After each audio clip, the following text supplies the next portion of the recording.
2 ہجری کو غزوہ بدر میں شکست کھانے کے بعد کفار مکہ انتقام کی آگ میں جل رہے تھے۔ چنانچہ اگلے ہی سال 3 ہجری ماہ شوال مکرم میں انتقام کا یہ لاوا ابل پڑا، جس کے نتیجے میں غزوہ احد پیش آیا۔ اس جنگ میں کفار مکہ بڑے جوش و جذبے سے آئے تھے، آنکھوں میں خون اترا ہوا تھا، زبان پر صرف انتقام انتقام کے نعرے تھے۔ لشکروں کی تعداد غزوہ احد میں مشرکین کی تعداد 3000 جبکہ اسلامی لشکر کی تعداد صرف 1000 تھی، اور اس 1000 میں 300 منافقین شامل تھے۔ منافقوں کی علیحدگی، جس میں منافقوں کا سردار عبداللہ بن ابی بظاہر مسلمان مگر دل سے کافر تھا، مدینہ منورہ سے نکلتے وقت تو یہ مسلمان کے ساتھ تھا، لیکن شوت نامی مقام پر اپنے 300 ساتھی لے کر سازش کے تحت الگ ہو گیا۔ یوں اسلامی لشکر کی تعداد 700 ہو گئی۔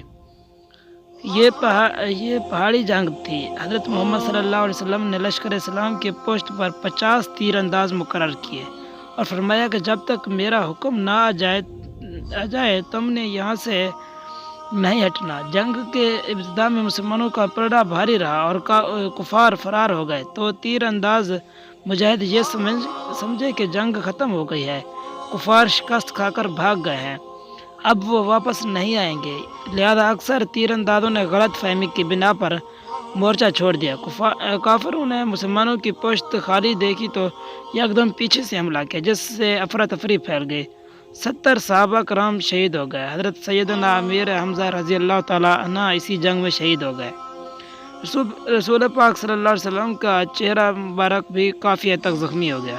اس جنگ کے دوران امام الانبیاء حضور پاک صلی اللہ علیہ وسلم کا رخ انور زخمی ہو گیا اور سامنے والے ایک دانت مبارک کا تھوڑا سا کنارہ بھی شہید ہوا۔ صحابہ کرام کی حضور پاک صلی اللہ علیہ وسلم سے محبت کسی دلیل کی محتاج نہیں تھی۔ جب جان عالم حضرت محمد صلی اللہ علیہ وسلم زخمی ہو کر زمین پر جلوہ فرما ہوئے تو ہر طرف بے چینی پھیل گئی۔